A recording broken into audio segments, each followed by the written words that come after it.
Ja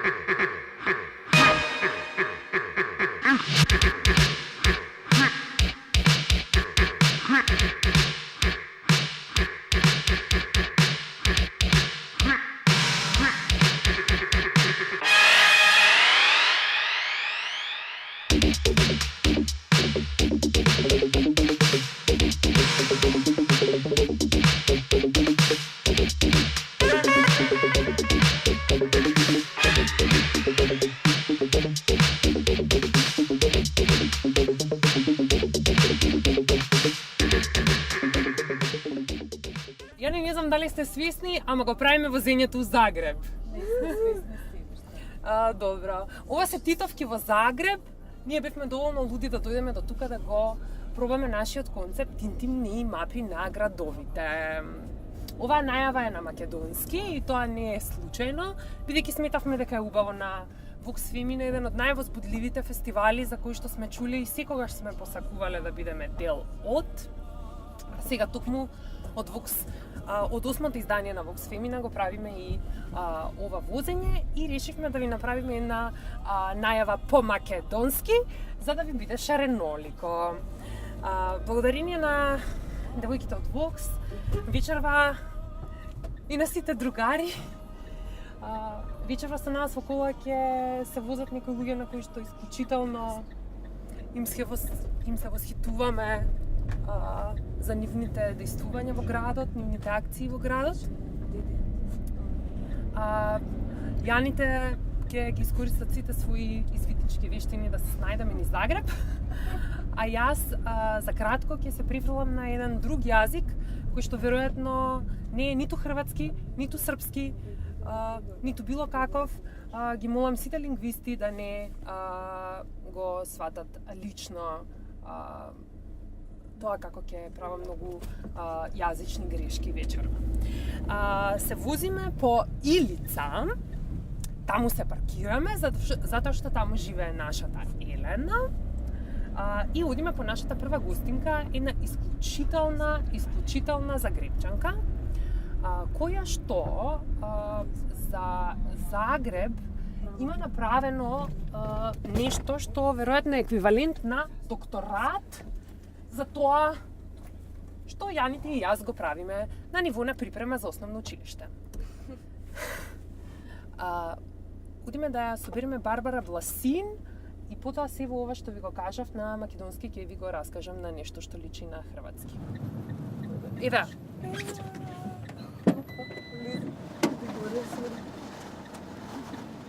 Ćao. Ćao, izvolite.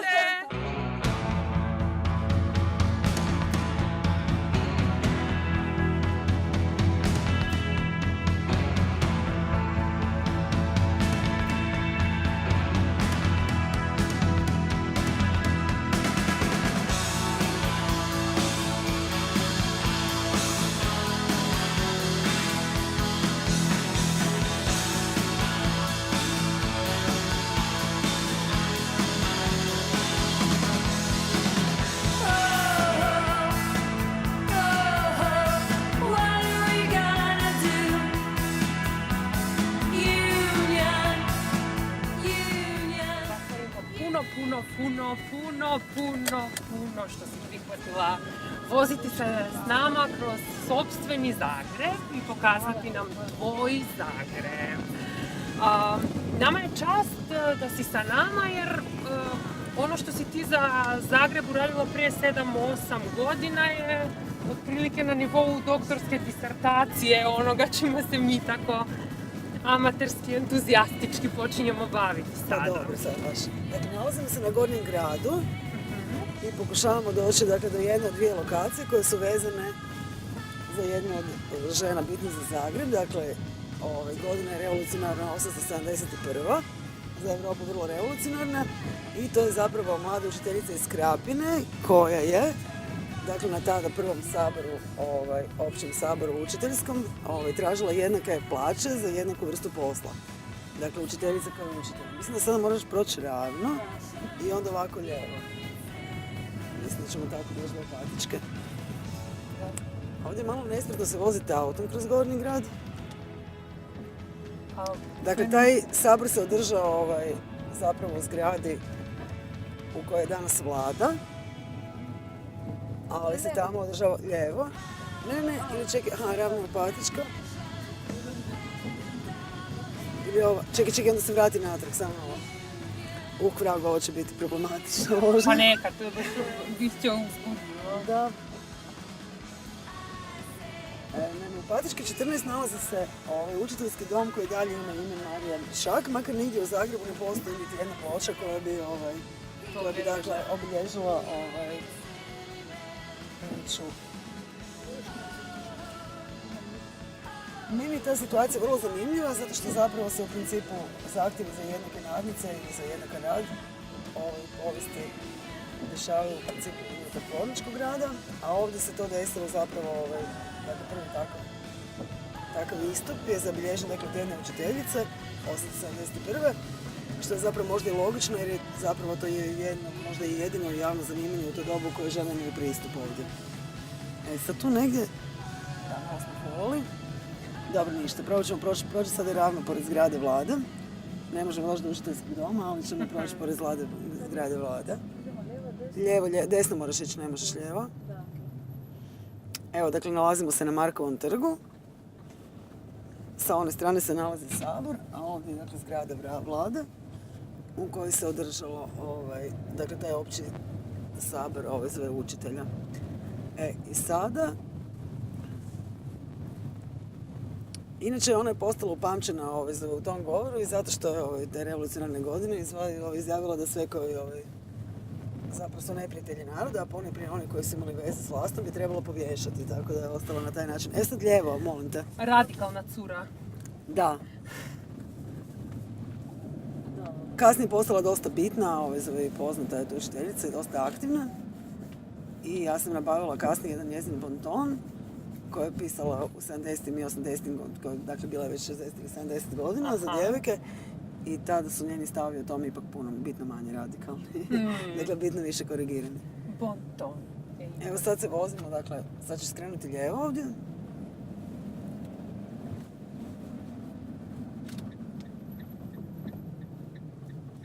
I približavamo se Katarinskom trgu. Na Katarinskom trgu sa, dakle, desne strane se nalazi zgrada, dakle, ulaz je bio zapravo sa šetališta Štrosmajerovog šetališta gdje sada ne možemo doći autom, ali dakle radi se o ovim tu zgradama, samo je ulaz bio sa suprotne strane, gdje se tada nalazio jedan dio Zagrebačkog sveučilišta prije nego što je premješten na Mažuranićev trg. I 1901. godine je znači ovdje dozvoljen upis prvim studenticama, znači humanističkih znanosti, i to su bile Milica Bogdanović, Milka Marović i Vjera Tkalčić, od kojih je Milica Bogdanović prva dakle, diplomirala i nakon toga doktorirala iz povijesti.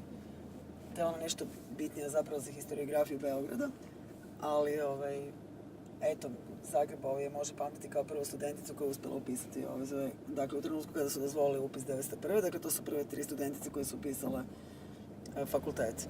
Sad se možemo okrenuti nekako. Čekaj se malo, možeš proći tamo. Trebalo bi zapravo kružno napraviti krug natrag prema Mesničkoj.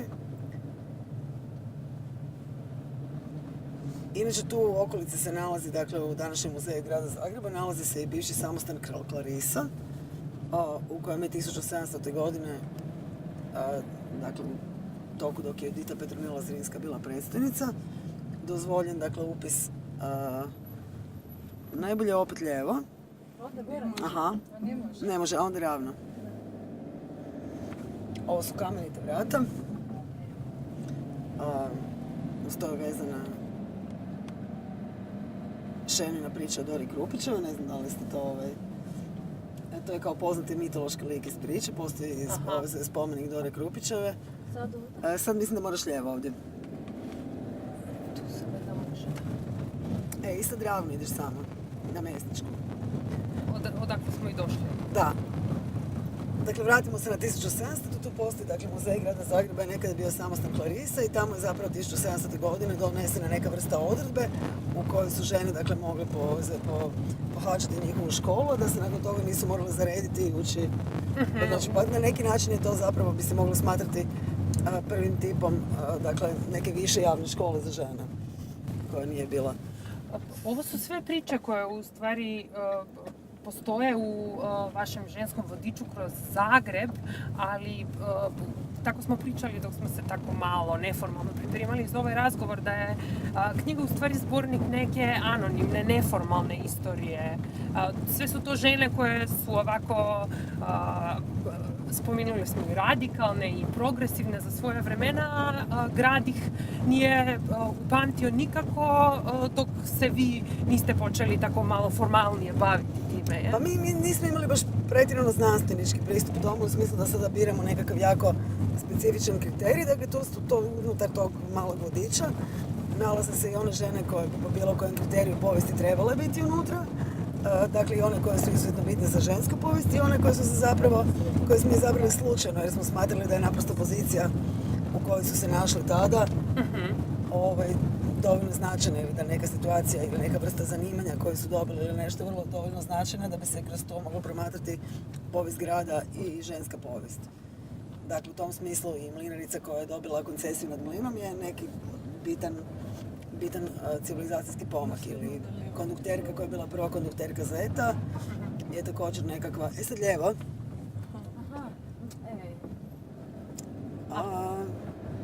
Slijedim se već nekako. Da, sad će biti malo komplicirano. Ništa, pričaj. A to se nam ovih dana neprestano desi. Stalno propustimo neko lijevo ili nije lijevo već je desno. Da, imamo i mape, imamo svega, ali to će biti draž plus svemu ovome. Htjela sam te pitati kako je u stvari počela cijela ideja o ženskom vodiču Zagreba? Pa to zapravo nije bila ideja da se radi knjiga, nego je zapravo pokrenulo kao vrsta nekog community projekta, art projekta ili izložbe i nekog zagovaračkog projekta. Mi smo kao to radili u nekim fazama, izabrali bi 6 po 6 žena, onda bi postavili štandove na neke lokacije grada i ljudima bi postavili anketu, odnosno neku vrstu peticije i upita da li smatraju da je ova žena dovoljno bitna, da se postavi neka trajna ploča ili neke trajne obilježje na nju. I stavili smo neke 2-3 kartice teksta na nekakvu ploču gdje su se ljudi mogli informirati, napravili smo neke razglednice s njima, dijelili smo tekstove o njima i odaziv je bio jako dobar. Tako da smo to radili u 2 navrata, nakon toga smo to radili u galeriji u jednom trenutku i onda smo oko 2006. zapravo zaključili da bi te tekstove mogli suvislo povezati u neki vodič. Količina peticija koja je bila potpisana je bila prilično velika, surađivali smo sa ženskom organizacijom BaBe, koja je uvjetno rečeno lobistička organizacija za koju smo smatrali da će eventualno možda uspjeti na neki način potaknuti grad na nekakvu takvu vrstu mape ili imenovanje. To se doduše nije desilo konkretno, ali u međuvremenu se pojavile neke inicijative, tako da neke žene iz te knjige zapravo jesu dobile dakle, svoje ulice ili stube ili neke lokacije, poput Mije Slovenske, dakle prve primadone i tako, dakle ne zahvaljujući nama, samo nego i nekim drugim inicijativama. Tako je došlo do knjige, otprilike. Mi smo smatrali da nam je zapravo ta vrsta vodiča, knjige, jedan od dijelova zapravo projekta s kojim se potiče vidljivost. A onda ste radili ture kroz grad? Da, u sklopu Urban Festival, u suradnji s organizacijom Blog, dakle, smo između ostaloga, osim dakle, samih lokacija gdje smo imali volontere koji su obavještavali građane dakle, o toj ženi, smo imali i turističke ture koje su se vodile onda po tim mjestima, po onom dijelu centra gdje smo to mogli provesti.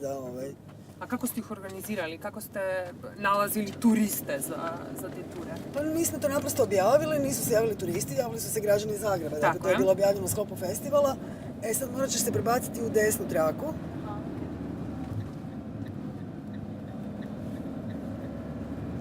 I dolazimo dakle do Hrvatskog narodnog kazališta, da u desnu traku i prolaziš ravno samo. Dolazimo dakle na Kazališni trg i Hrvatsko narodno kazalište. Divno.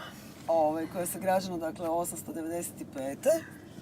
I unutar njega nalazi se dakle te iste godine dakle u sklopu otvorenja bio u njega postavljen, dakle, Bukovčev zastor, velikog hrvatskog slikara, dubrovačkog.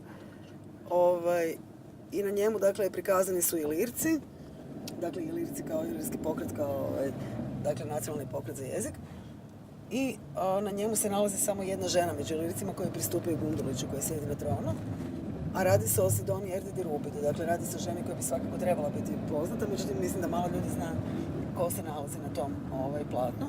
Sa strane se nalaze neke glumice iz 895. Desno ako može skreni. Oprosti.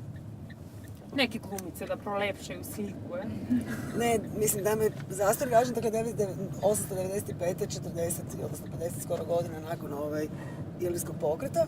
I tamo on stavi neke savremene glumice. Međutim, dakle, radi se o Sidoni Erdidi Rubidu, koja, dakle, jedina među ilircima se nalazi i koja je zapravo naša, reklo bi se, neka prva operna diva. Može se opet u lijevo skrenuti da obiđemo kazalište. Ne, desno, oprosti se da tako govorim. To je, Barbara ima moje lijevo. Da. Dakle, ona je zapravo izvela prva pjevačica koja je izvela proizvod hrvatske opere, odnosno opere na hrvatskom, dakle Vatroslava Lisinskog, Ljubav i zloba. I za takvu ženu bila je kasnije osnivačica da onoga što se danas zove Hrvatski glazbeni zavod, desna. Ovdje baš ovdje desna. Da.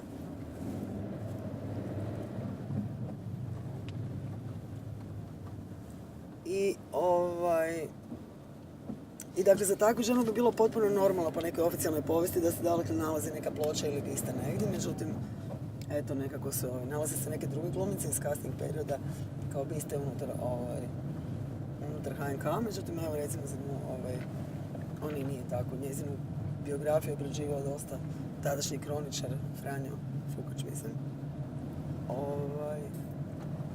Dakle, nije potpuno nepoznata, ali kažem, nema nikako bitno obilježje niti sjećanje na tu ženu. I nalazi se na tom Bukovčevom zastoru bez da se iko pita tko je ona. Sad možemo ići ravno. Mislim da sad možeš proći ravno.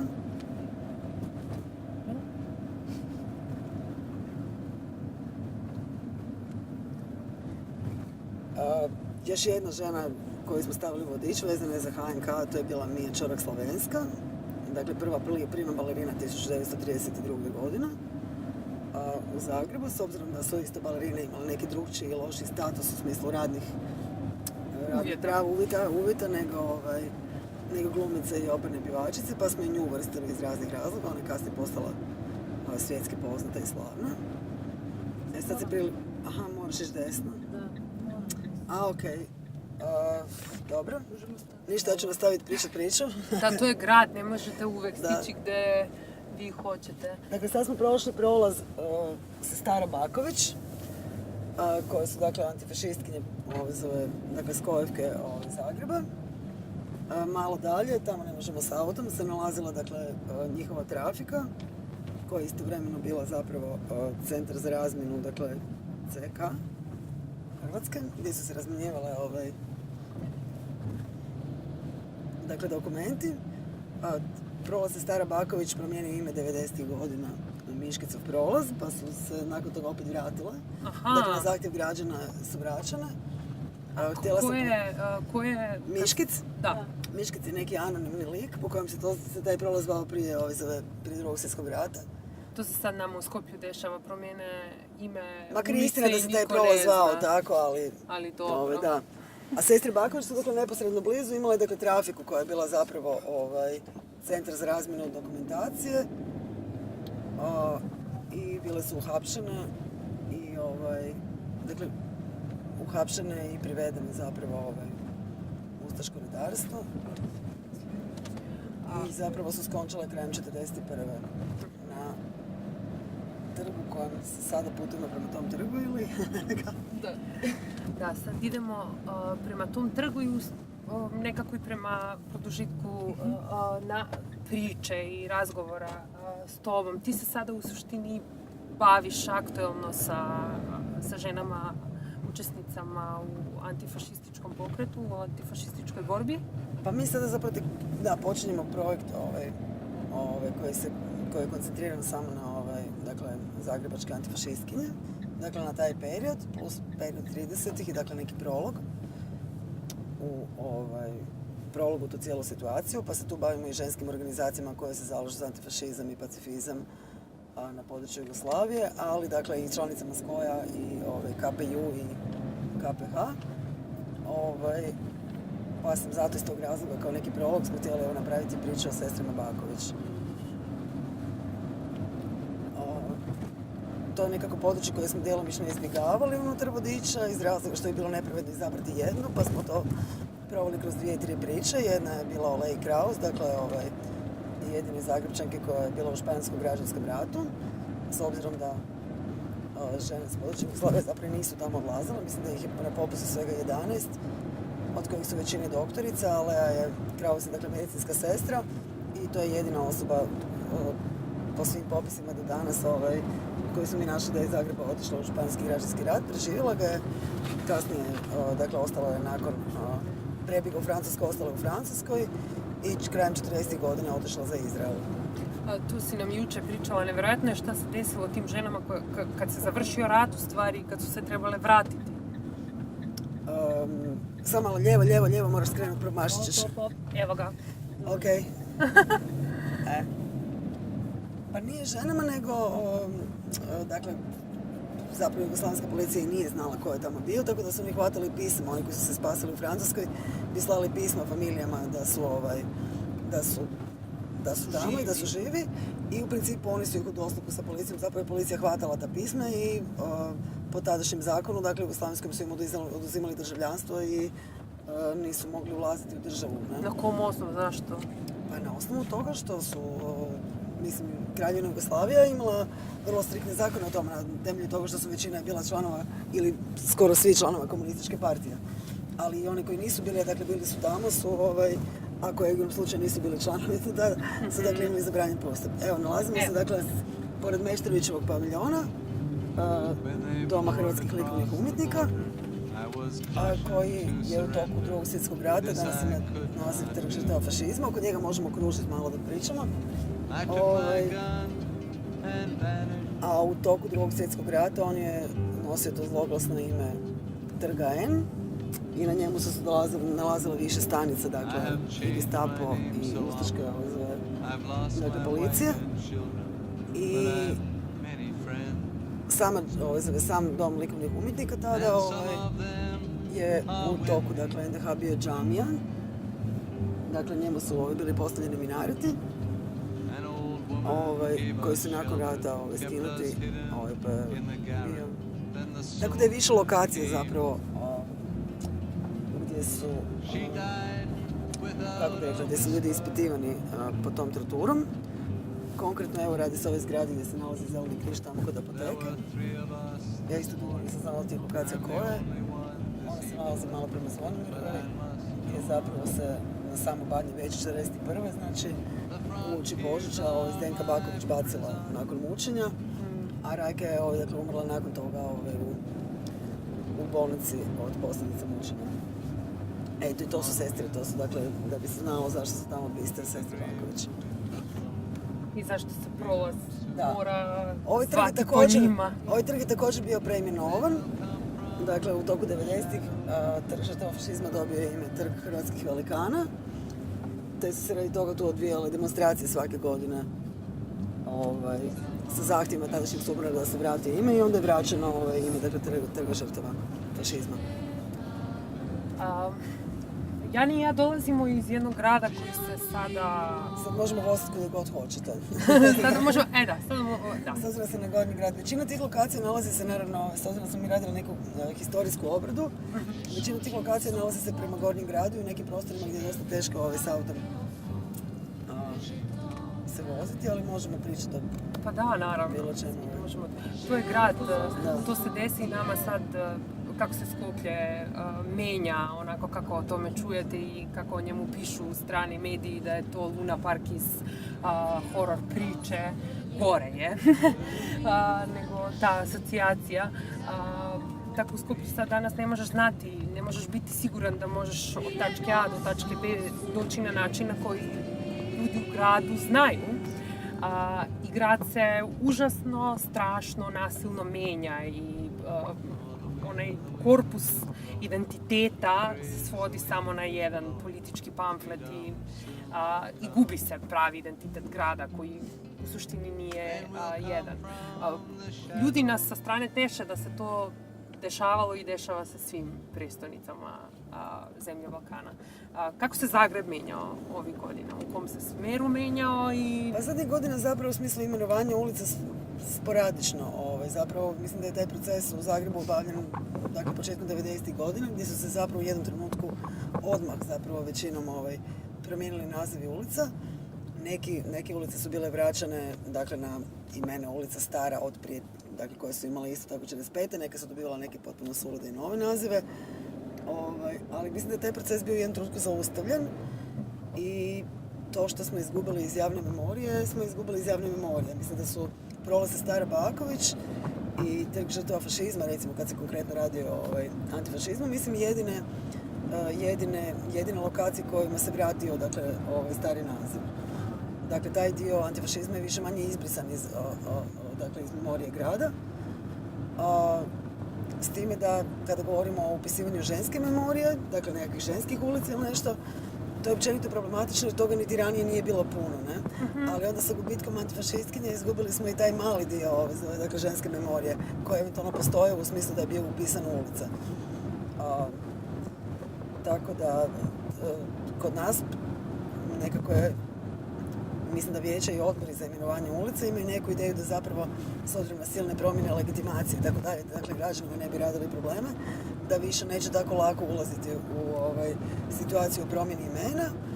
I onda zapravo kada se trude postaviti neke imena, sad je recimo bio zahtjev neki novi za postavljanje ulica Nadi Dimić i Anki Buterac, makar su, mislim da je Anki Buterac postojala ranije. U principu se zapravo čekaju neke nove ulice na nekoj periferiji grada ili šta god radilo sa umjetnicama, dakle, ne znam, postoji ulica Ksenije Kantovca, dakle kiparica koja je postavljena pored novog muzeja za suvremenu umjetnost. Dakle, u principu se čekaju situacije koje su prazne ili koje nisu naprosto da bi se onda eventualno mislili na to. Inače, jednom smo zbrajali broj ulica u Zagrebu i mislim da je oko 0,4% svega ulica u Zagrebu nazvano ženama iz povijesti Zagreba. S time da, mislim, naravno ne treba ih izmišljati, ali zapravo mislim da postoje po svakoj, po svakom kriteriju, ne samo našem, kako smo radili vodič, mislim da zaista postoji velika količina imena koja bi u taj fundus morala ući. Koji je, jel bi se puno razlikovao danas, kad bi danas radila ženski vodič u Zagrebu? Pa ne znam, to je teško pitanje. Vjerojatno sigurno bi se razlikovao, sigurno bi ga radili drugčije. Mi smo ga tada radili po nekom svojem subjektivnom kriteriju i zapravo nismo išli u tu ideju leksikografskog pobrajanja. Dakle, da imali smo kriterij da one žene koje već imaju zapravo nekakvu javno priznanje ili koje se već nalaze negdje upisane u memoriju, da ih nužno ne treba specijalno spominjati, poput recimo, ne znam, Marije Urić-Zagorke, čija skulptura se nalazila tamo. Svakako već. Da, ili ne znam, Ivane Brlić-Mažuranić, koja bi ušla po kriteriju da je bila prva žena zapravo u Jugoslavenskoj akademiji znanosti i umjetnosti. I tako, mislim, masa žena, vjerojatno bi radili drugčije, sigurno, ali kažem, nismo išli u taj leksikografski dio, nego smo naprosto pokušavali uhvatiti neke točke koje su zanimljive za povijest grada i za žensku povijest i na taj način napraviti neki ilustrativni vodič. Ovaj koji je recimo 300 godina grada, ne? Recimo, samo jedno 300. Pa tako je ispalo tada, da, oko 300 ove godine, da. Da, važna je na kraju knjiga ispala bez razlike kako je počelo i kako ti kažeš da to nije bio pristup. A mislim, kažem, nije to neka znanstvena knjiga, to je naprosto jedna vrsta vodiča. Doduše nismo dobivali neke specijalne packe od povjesničara, ali nismo niti ulazili u tu kategoriju koja bi bila zapravo na taj način. Tako da neke stvari vjerujem da i jesmo. Neke stvari smo i izvorno sami izvadili, a neke smo naravno vadili iz zaborava gdje su već bile zapisane i imale nekako svoje priznanje, pa su eto zaboravljene. Super. Ja sam moje pitanje iscrpila. Dobro. Ostaje da te pitam kao na nacionalnoj televiziji da kažeš ako te ja nešto nisam pitala, htjela si reći, slobodno dodaj. Možda i muziku. Muziku možemo sad slušati i ostavimo te tamo gdje nam kažeš. Ok. Da, Jana nam je spremila muziku, pa si sad. Eto, super. Eto, to. Okay.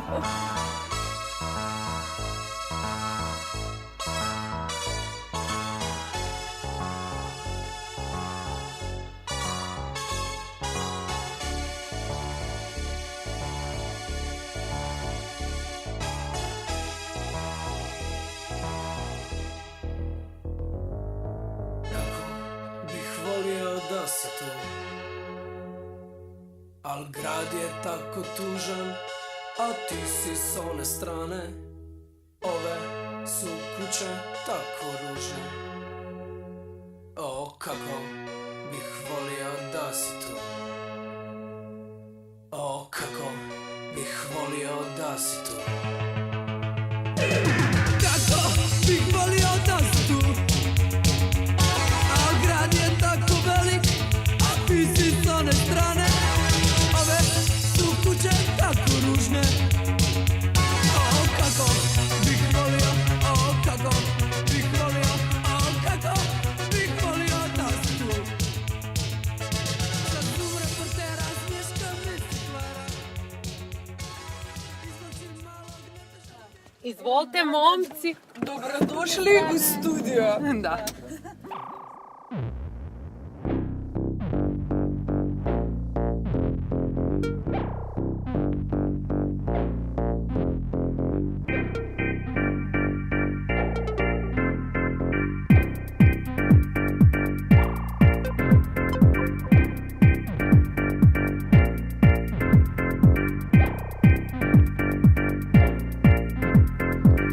Sell your Visa card and took a trip downtown. I don't really care that there's people around. 9, 2, 3, 8, 1, 6. This is the sound of them flicking your switch. 8, 1, 5, 1, 9, 4. Does this mean you don't trust me anymore? Does this mean you don't trust me anymore?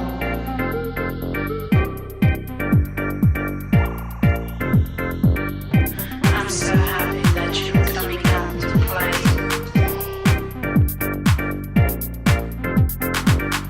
Now I'm only one cocaine.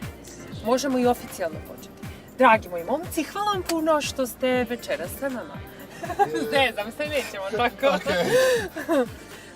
Ne, u biti, hvala vam, stvarno vam hvala da ste prihvatili voziti se s nama, raditi ovo s nama. Hvala vam što vam je bilo drago prihvatiti nas kao potencijalne goste. Pa, svakako. Krećemo sa Medike. Zašto je Medika na vašim intimnim mapama Zagreba? Hoćeš ti početi jer ću ja idući. Pa ja mislim da je nekako Medika na intimnoj mapi svakog alternativca u Zagrebu. Jer kao to je zapravo nekakav jedino sigurno mjesto za bilo kakvu formu alternativne umjetnosti ili izražavanja ili tako dalje, iako nije baš više tako. Ali kao i tu je nekako neformalno je nekako naša udruga krenula i zato nam je to mjesto nekako dosta bitno, jer smo tu imali taj svoj prvi drag party koji je zapravo jako dobro prošao i to su zapravo bili neki temelji na koje smo gradili dalje ovo što radimo trenutno. Dakle, da, to je bilo prije skoro neke 2 godine smo krenuli sa svima. I prve sastanke zapravo jesmo imali u Mediki, tamo su se događali u prostorima od Zagreb Pride-a, tako da taj prostor nije zapravo, mislim baš što se mene tiče, nije mi odredio samo te neke početke te udruge u kojoj sada djelujem i te inicijative u kojoj sada djelujem, nego i prije dok sam bio u organizacijskom odboru Zagreb Pride-a i sada zapravo često navraćamo tu kod frendice iz grupe žena koje tamo imaju svoj prostor, tako da baš ono što je on rekao, taj prostor. Friend je jako dobar, recimo radi na upadu i onda znaš s njim presjedi cijelu noć tamo da mu ne bude dosadno. Postane ti nekako kao a ideš tamo čisto zato što znaš i znaš da će ti ako ništa biti okej, jer ćeš sresti par ljudi koje možda nisi vidio već neko vrijeme. Pa da, zapravo se to može nazvati kao nekim centralnim, kao hubom ili dnevnim boravkom, odnosno noćnim boravkom, nekog vikenda izlaska, jer dosta ljudi u nekom trenu tamo dođe, tako da... Koje smo mi sad smjeru krenuli? Jesmo. Jesmo trebali okrenuti pre. Pa nema veze, možemo sada ići... Možemo otići na Savicu. Možemo na Savicu otići iduću, da. Gdje nam je to sad recimo usput? To nam je sad usput. Da, sad bi to trebalo lijevo ići. Vodit ćete nas, mislim, samo... Lijevo.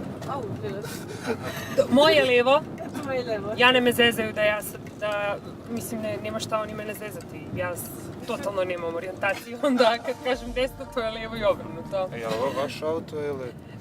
Ovo je auto Janine mame. Da budemo precizni, da. Dovezo nas je iz Skoplja, sigurno. Da. Pa, tome vam je pametno. Da, ovo je baš za ovo snimanje, super. Kad smo razgovarali, kad smo se onako malo spremali sa vama za ovu vožnju, vi ste pričali o tome kako ste birali svoja mesta i to je mene je podsjetilo da kako u stvari napraviti tu neki uvod u razgovor sa vama. Rekla sam sebi kako to sve sumirati, o čemu smo mi sve govorili. I došla sam do toga da su gradovi surova mesta i da su oni u biti sastoje se između ostalog od kapija, od zabrana, znate kako postoje novi grad u kome dođeš prvi put u životu i ljudi koji žive tamo kažu ti aha, onaj kvart ne smeš poslije, nakon 11 navečer. Ili, na primjer, ovdje baš i ne voliš zalaziti, tu baš i nije okej. Ili nemoj tamo idu ovi ili oni. I to tako nekako uđe u tu neku aktualnu istoriju grada i u aktualni život grada, ali kako je u stvari živjeti u gradu u kome ti se desi stvari na mjestima kojima se prosto više ne želiš vratiti jer te podsjete na nešto što nije dobro. I kako je biti neko kome se često to desi ili postoji mogućnost da mu se češće dešava od nekome drugom. Možda da to je stvarima, super situacija bila. dostali smo neke slike Frenice koje je kupila i tako da. I prolazili smo sad trenutno u Zagrebu, postoji sad na jednom mjestu, dosta blizu naše kuće, te neki prosvjed branitelja koji se nešto bune i tako dalje. I mi smo stajali i čekali nju i sam je Marinu jednu trenutno rekao nešto stilo kao hoće li ovo ikad prestati? I onda kao, ja pitam to šta dođem, kao pa taj neki mali glas u glavi koji ti govori kao možda će se sad nešto desiti, možda će nas netko nešto pitati, možda će neko nešto negdje nasaditi nas, tako dalje, kao... Ja bih rekao da nikad ne nestane u nekom, ali nekako jednostavno shvatiš da to nije faktor koji te može ograničavati, da ideš i da radiš i da se da ideš i da radiš i da se zaprkavaš i... Da živiš. Da živiš svoj život u svojem gradu, kako je ovaj grad od svih nas, nije samo od određenih skupina.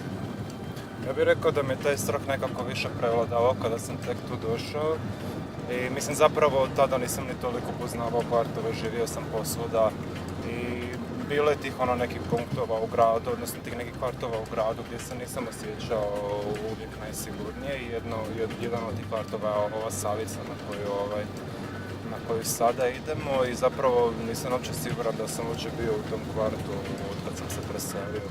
To je kvart prepun,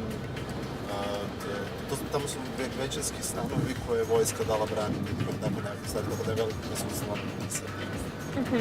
Zatim nekakvim ratnim agresijama i ne znam čim sve to nije baš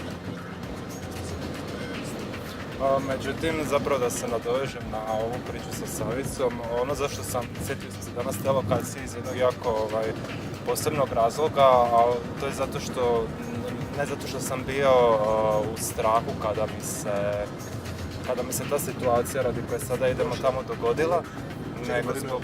Molim? Aha, idemo još ravno. I onda možemo sada izaći... Da, na Držićevo i onda još malo ravno i onda ćemo što... Ok. A zapravo ćemo samo proći, ne moramo se zaustaviti. Dakle, gdje sam stao? Da, zapravo ta situacija bila jako osnažujuća za mene, jer znači, prolazio sam kroz taj park kroz koji sam uvijek morao proći da dođem do svog stana. I evo sada tu idemo desno, ne znam. Prolazio sam kroz taj park i zapravo ja sam uvijek mrzio sam proljeće, ljeto, jesen, kada bi bilo to pre vrijeme kada su se te neke nastavne ekipice skupljale na tim klupicama. Momci iz kraja. Da, frajeri iz kvarta koji su redovito imali nešto za dopacit. Mislim, nikad to nije bilo ništa fizičko, ali uvijek postoji znači taj strah da će možda i biti. I zapravo sam uvijek čekao samo hladnije vrijeme, znajući da će ima biti prehladno da oni sjede van i da ja mogu bez ikakvog beda doći do svog stana.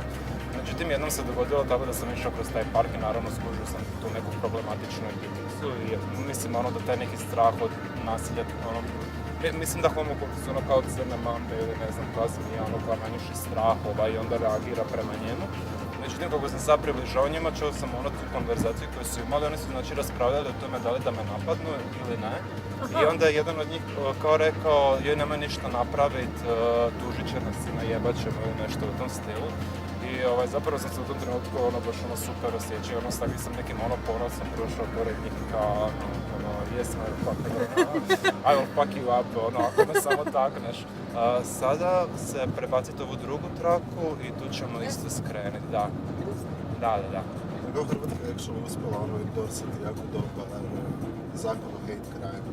Kao kazne su dosta velike, što znači da je to čak i sada bi to isto desno trebalo. Uspjelo doći do toga. Znaš, možda ćemo završiti čak godinu dvije u čuzi, možda ćemo morati platiti veliku globu, možda ćemo morati platiti ogromnu odštetu tom nekome. A to je zakon? Je, znači ono što je meni bilo drago što sam na konkretnom primjeru vidio da aktivizam djeluje na nekakav način u tom nekom legislativnom smislu i da su ljudi, da im je konačno došla do glave ta informacija da ne smiju takve stvari raditi. Iz čista mira, iz mržnje. Da, i zapravo negdje od tog trenutka sam sve manje i manje vremena prestao vraćati na to i zapravo sve manje i manje se takve situacije događa. Naravno da ih ima, naravno da su dosta često neprijavljene, ali mislim da bilježimo neke pozitivne pomake. Jesmo kod parkića? Evo sada ćemo proći... A vidi, to sve tako fino uljudno izgleda. Idemo na lijevo. Fino sređeno.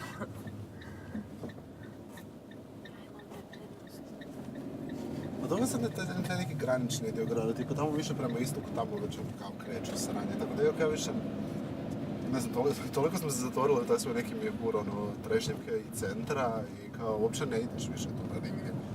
Kad smo dolazile u Zagreb i tražimo sad zgradu gdje smo smeštene.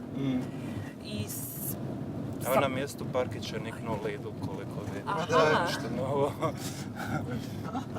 To je to. Da, znači taj park se protezao čitavom ovom tu stranom, desnom i tu su očito neke nove zgrade izgrađene, ovoga se uopće ne sjećam. Da, pa sjećam se da su se gradile. Kada sam još tu živio, da, ovo je sve novo, ništa ne prepoznajem.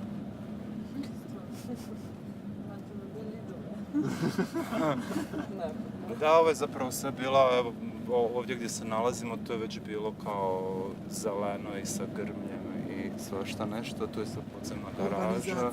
Izgradili su Lidl na momcima iz kvarta. Pa ako ništa Oni su ostali ispod Lidla. Baš sam htio reći, Lidl protiv homofobije. Gdje?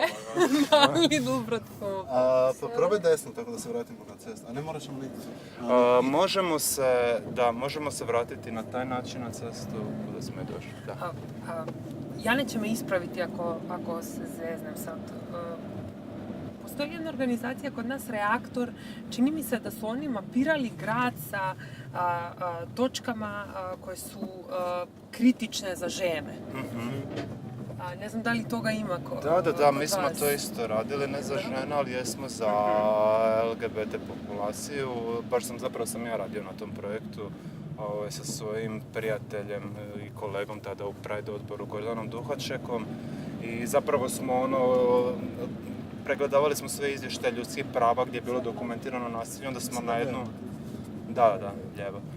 I onda smo na Google mapu zapravo stavljali točkice sa mjestima gdje se napad dogodio. Mislim da to čak još uvijek dostupno na webu od Zagreb Pride-a i sa kratkim opisom što se tu dogodilo i mislim da je u tih par godina koliko je to nasilje bilo dokumentirano, da je ta brojka bila nekih a mislim ne mogu se sad točno sjetiti, ali sigurno je bilo nekih 40-50 zabilježenih slučajeva. Tako da projekt je postojao, mislim da su u nekom trenu, da su se možda malo manje nastavili baviti sa njime, ali i mislim da je zapravo čak i bio inspiriran sa nekakvim sličnim projektima negdje drugdje. One koje zanima mogu, mislim, još uvijek otići na sajtu Zagreb Pride i i pogledati kako to izgleda, što se tu, koje su to točno točke. Tipa to naše istraživanje je pokazalo kako je centar grada onako ironično isto dosta često mjesto gdje se događaju homofobni napadi, bar je bilo tako, međutim obično bi to bilo kod punktova gdje su se Bad Blue Boys okupljali, navijačka skupina ili u blizini gay klubova koji su tada radili za vrijeme izlazaka. Dobro, iz ove perspektive, jer kažeš da si radio na Prideu, kako je danas, koji su izazovi danas organizirati Pride u Zagrebu u odnosu, šta ja znam, na... Pa zapravo pitaš pogrešnu osobu, jer ja nisam zapravo već neke 3 godine sigurno. Nisam u organizacijskom odboru, nekako zapravo je ono to posljedica toga da se jednostavno više nisam pronalazio u tom nekakvom pravnom zagovaranju stvari, niti sam smatrao da sam dovoljno elokventan po tom pitanju. Mislim da treba imati neka određena doza, mislim možda će se sad neki uvrijediti, ali kako bi to rekao, treba biti malo premazan nekim mastima, za biti dobar aktivist, u smislu toga da se možeš obraćati javnosti i baš na nekakvoj intelektualnoj razini zagovarati stvari, što meni nekako nije leglo i onda sam čitavu tu priču napustio, ali zapravo je bilo super iskustvo. Ali mislim da je danas organizirati Pride znatno lakši posao nego što je bio prije 5, pa gotovo 10 godina. Ja bih rekao da ljudi koji danas organiziraju Pride trebaju malo pogledati što su ljudi radili prije i koliko su ovdje imali stvari, zato što je to danas u Zagrebu postalo onako jako popularno. Pa da, treba neke nove energije u organizaciji svakako, nekog većeg veselja i šarenila i... Konstantno se ljudima govori da bi se trebali osjećati potlačeni, a Zagreb zapravo trenutno nakon 30 godina koliko je aktivizam aktivan je došao na neku razinu gdje se neke stvari ipak mogu raditi bez nekakvih strahova i tako dalje. Nije potrebno stalno ljudima govoriti da bi trebali biti potlačeni. Treba ljude poticati da se treba boriti, ali kao za sebe i za svoj nekakav integritet, ali ne trebaš im govoriti da budu u strahu. Da, ne stalno iz pozicije žrtava. Da, to je to. baš to. Raditi žrtve iz sebe ne vodi apsolutno nigdje. Who are you to wave your finger? You must have been out your hair. I hold deep in muddy waters. You practically raised the dead. Rob the grave to snow the cradle, then burn the evidence down. Soapbox house of cars and glass, so don't go tossing your stones around. You must have been high. You must have been high. You must have been.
sam vidio Šumica, to je ribnjak, famozni ribnjak.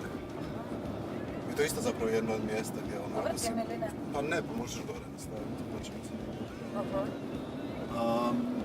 Nekako isto ono, ako si tineđer u Zagrebu koji ono počne slušati rock and roll, punk i dakle nekako stvari, ribnjak je mjesto gdje krećeš piti. Vino. Da, vino. Naravno. jeftino vino. Da, i svi imaju neke gitare, to je kako lijepo dok imaš 15 ili 16 godina, ali jako brzo to prerasteš. A moja priča vezana za ribnjak je malo novija, relativno prije 1, 2 ili 3 godine, tako nešto. Bilo je ljeto u Zagrebu, zapravo jedini klub koji je radio je taj Burgeraj, sada se zove nekako drugačije, ne znam točno koje mu je sada ime. Možeš tu lijevo. Pa da, hoćemo. I on je zapravo da je jedino mjesto u Zagrebu koje radi kroz 7. i 8. mjesec, jer se zapravo sva zabava iz Zagreba se seli na more tijekom ljeta. I ja sam bio vani sa prijateljima i ono nešto smo bili, naravno to sve obično ide. Još ili tu Tu dolje? se mogla dolje. Pokrenut ćemo. Da, i ono, išli smo vani, došli smo tamo unutra i tako dalje.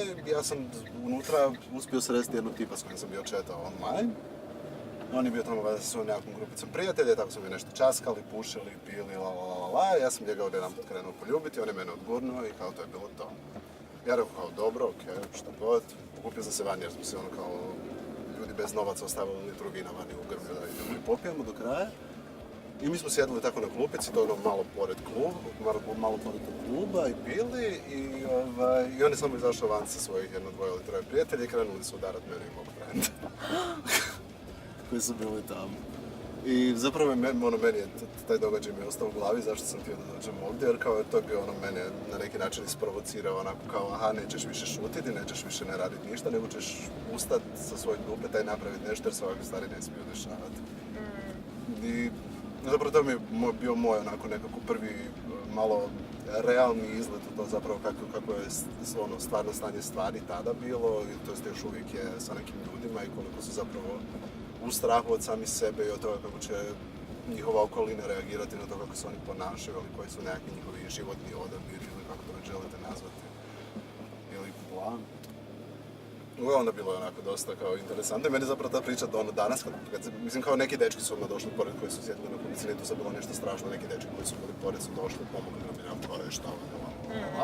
I zapravo onako, jer da nisu došli onako prebili pomogao nama, ali kao nisu. I zapravo danas kad gledam cijelu tu priču onako malo mi je smiješno, onako suludo i kao onako haha, ono, ja sam pedera, prebio mi drugi peder, onako kao, gdje se to dešava? I kao, lako. Koliko kratko bilo to? Park se zove tako, da? Park se zove Ribnjak, klub se zove Burgeraj. To jest prije se zvao Burgeraj, sad se zove nekako... Mislim da je sad rock klub Ribnjak ili tako. Tu dolje, tu dolje. Prati ga. Top. A možeš i tu? Ajde. Evo, tu. Evo svira tvoja pjesma koja si odabrao. Pa svirala je prije. To je garaža, ali možeš proći preko benzinske. Ako ovaj kretan se ne bi parkirao ovako. Tesno. Tesna koža. Teti.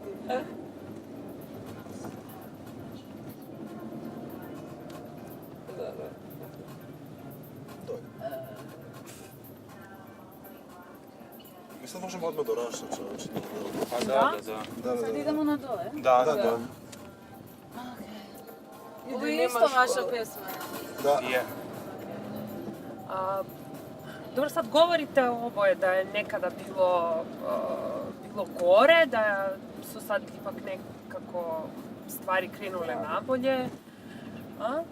Pa... Jel tako to da rezimiram, to da zaključim?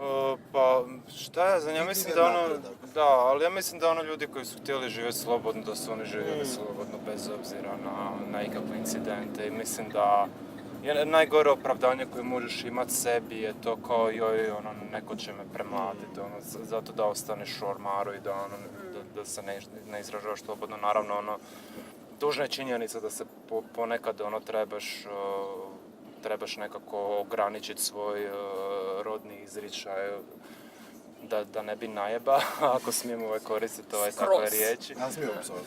A da, naravno. Ali ne znam, ja znam da meni osobno, čak i kada sam živio na tim mjestima na kojima se nisam osjećao najsigurniji, i dalje sam, ne znam, Sad stavljao... prolazimo tu. Da. Evo sada prolazimo pored Amruševe, koja je jednosmjerna ulica, zato ne možemo ući u nju, ali možda možemo okružiti, ako... Probat ćemo. Pa onda Ovdje opet... sad na ovaj drugi desni. Ne može, ali možda na Ovaj sljedeći. Na sljedeći. Sektor mapa radi, aktivno. Koliko znaju. A ti si GPS već, je? Da, ona je naš GPS. Ona je generalno naš GPS. Janu povedete u gradu koji ona i sama nikada nije bila i pitate, aha, a sad kako do ove ulice? Meni je bilo super ovo ljeto, išli smo u Mađarsku na jedan festival i zapravo sam onako cijelo vrijeme navigirao po toj mapi, to je bilo tako super, kao onako samo sjediš i govoriš ljudima kamo da ide. Možete Mi udrugu osjećamo sa- osnovati sa našom Janom. Analogni mapa. Why don't you shut the door and close the curtains? 'Cause you're not going anywhere. Gdje smo ostali? Aha, da raš. Ajde, Raš. Da, znači sad idemo u tu Amruševu i to je zapravo mjesto specifično po dva prostora. Jedno je taj Birc Kolaš koji je isto onako okupljalište nešto slobodnije ekipe, slobodnijeg duha. A preko puta je taj klub Raš koji se baš nedavno prebacio na jednu drugu lokaciju koja je zapravo na mjestu gdje je jedan drugi gay klub nekad bio, dobro, to sad nije toliko važno. Razlog zašto sam odabrao tu točku je zato što, odnosno to mjesto, ne zato što tamo volim ići, što više oduvijek mi je bilo grozno tamo, još ravno idemo. Do idućeg semafora i onda desno, tako. Baš semafora, još ravno. Baš semafora i do idućeg. Da. I zapravo sam, kako se ulica zove Amruševa, klub se zove Raš, onda sam dobio tu nekakvu ideju da nekako obilježim taj prostor koji je zapravo zarađivao na gevima i lezbikama, a nije, sad idemo desno. Nije poticao nekakvu slobodu izražavanja. Niti vidljivo, znači to je prostor, mislim sada ćemo vidjeti kada prođemo tu, da to su bili doslovce crni zidovi bez ikakvog znaka ili vani ili unutra da se tu događa nešto ikako LGBT related, mislim čak ni u samom prostoru, ne da nije bilo rainbow zastave, nego je unutra bio znak isprintan da je zabranjeno fotkanje, i zapravo to u tom trenutku predstavljalo sve ono što ja prezirem, znači to je nekako... Je podrapano sve. Da. Aha, Da. to je to, da. I zapravo taj prostor i taj odnos prema ljudima baš predstavljao nešto što je meni u tom trenutku bilo stravično grozno, kao... I zapravo sam tako jednu večer se uputio sa friendom u noćnu akciju, evo on je baš stajao tamo u ovom house store-u koji je ravno ispred nas i kao držao mi stražu, a ja sam na jedan jako, kako bih rekao, dovitljiv način uništio čast tog prostora ako je ikad ima.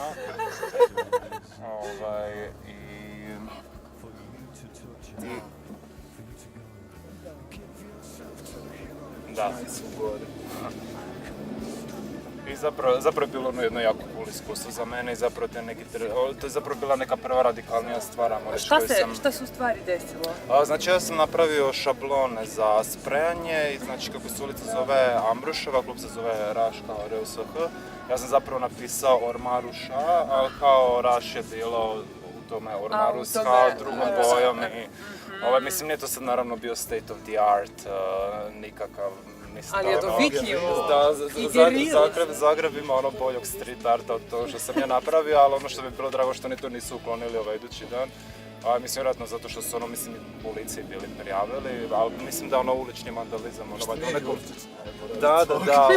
ulični vandalizam, ja se nadam ulazi u zastaru u nekom trenu po našem pravosuđu, tako da se mogu ovo otvoreno ispričati, ali da, friend je zapravo, koji je jako često koristio tu poštapalicu Ormaruša kada je govorio o Rašu, je završio na obavijesnom razgovoru u policiji jer su... A, povezali ga. Da, zamislite, dogodila se situacija da su vlasnici tog prostora policiji dali linkove na Gay.hr forum u kojem su oni pročitali da je taj aktivist koristio tu riječ i pozvali su ga na obavijesni razgovori. Zapravo njihova nekakva autohomofobija i gnjev je išao do te razine da su kao dokaz podmetnuli nešto što je kao bio pisani trag na nekakvom forumu i ne znam.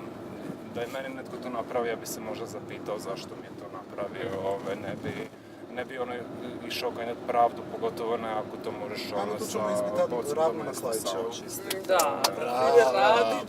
Pa ćemo imati udrugu. Imaćete udrugu. I to bi bila ta priča. Volim priče, gerila, akcije. Oni su sad prebacili na novi prostor i ponovo su počeli sa nekakvim svojim drag programom i zapravo nekako od početka diskreditiraju to što mi radimo i svoj program nekako nazivaju kao jedinim pravim drag showom u Zagrebu i u Hrvatskoj. I to je jako smiješno, zato što nisu niti upućeni u tematiku, nisu niti svjesni da im pola performera uopće nisu drag performeri i takve nekakve stvari. Kao totalno to rade nepromišljeno, bez stila i bez ukusa i neka rade. Mi ćemo raditi svoje puno bolje na jedan totalno drugi način. Kada vam je festival? Pa festival je bio sad prošli mjesec, prije mjesec dana. U oktobru? Da, 17. i 18. Da. Nika isto sudjelovala na festivalu. Nika jeste. Da. Nemoj tako skromno biti. Da. I sad idemo prema toj nekakvoj zadnjoj lokaciji koja je meni nekako dosta bitna već jako dugo, to je ne bitna nego mi je zapala za oko prije već dosta dugo vremena sam išao u školu i nedavno sam je Marinu bio pokazao i njemu se zapravo dosta svidjela i ona je kao jedan od tih pokazatelja koliko je užasno puno praznih, a jako dobrih prostora u samom centru grada. To je ta nekakva stara videoteka koja ima... Možemo se možda pomaknuti. Da, odi uskoro s desnom, tako će me najlakše vidjeti. Imate nekako skoro super vrata od nekakvog željeza gdje se mogu postaviti nekakvi grbovi, eventualno takve nekakve stvari i zapravo izgleda nekako, meni barem kad sam prvi put vidio, nekako jako welcoming. Kao dobrodošli. To bi tu sad to je tu stane. Možeš skrenuti desno. Da. Ovo foto se... Aha, ovo DVD. Da. Ima ova super vrata. Da, stvarno. Da. I kao... Nika, možeš da... Nisam mogu izaći. Da, možeš. Ali mi neko mora naći. Ajde. Aj, uspe. Brava. Vam da... Meni taj prostor djeluje užasno cool i kao... Jeste, baš. Ne znam ni u čijem je vlasništvu. Ja čak ne bi ni micao ovu ogradu. Ja bi samo stavio flamingo nekako preko ili tako nešto i... Da, zapravo je grad pun takvih prostora. Evo smo zapravo odabrali kao neku finalnu točku jer nekako reflektira i te neke želje koje mi imamo, a to je da jednom, dobijemo prostor od grada koji nećemo morati plaćati najam i za kojeg nećemo morati moliti. Mislim, mi smo već razgovarali među sobom da se okrenemo i radikalnijim metodama. Da skvote. Neki od takvih prostora ne mora nužno znači da će biti ovo je samo jedan koji je nama upao u oko kao jedan jako lijep, jako neiskorišten prostor i zapravo ne samo radi sebe, nego radi čitavog tog tima koji surađuje s nama, kojem treba prostor da radi, da ima nekih 20 kvadrata u kojima može slobodno plesati svoju koreografiju kao da je na stage, a ne da to radi u svojoj studentskoj sobi negdje. Tako i to, ne znam, tipa jedan od performera iz našeg kolektiva, doslovce živi sa bratom i onda svaki put kad dolazi mama, doslovce ne zna kuće sa stvarima. Pa ne samo jednom, nego više njih. Tako da zapravo bi baš htjeli neki prostor od koji bi mogli napraviti drag house, da tu bude svega, od ogledala do šivaće mašine. Super. I htjeli bi imati nekakvu svoju, malo ne znam, kao nekakvu pedersku knjižnicu, kao... Želimo nekako mlade pedere ovdje u Zagrebu, pogotovo potaknuti o tome da razmisle malo o svojoj kulturi, o svojoj pozadini, kao da ne moraju biti ti nekakvi glupi kreteni koji se kao grčevito drže za tu nekakvu svoju lažnu iluziju muškosti i takve nekakve stvari, nego da budu slobodni i ponašaju se onako kako žele. I ne znam, ako je netko od nas tu u 11 navečera, nekoga su izbacili iz kuće da dođe tu unutra i kaže, gledajte, nemam gdje biti, Super. Tako. Dežurni, safe place. Pa da. Ideja je divna, momci. Ako ne bude ove godine, vi uzmite pa kako si radio sa gerilom, onda... Da. Bilo bi. Napravili, da, evo moramo da...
Jel da? Eto, ugostili smo te. Ćao, ja sam Kika. Ja sam Sara. Drago mi je, Sara. Jana. Mene već znaš, Jana i ja. Šta ti sviraš? Bubnjeve. Bubnjeve!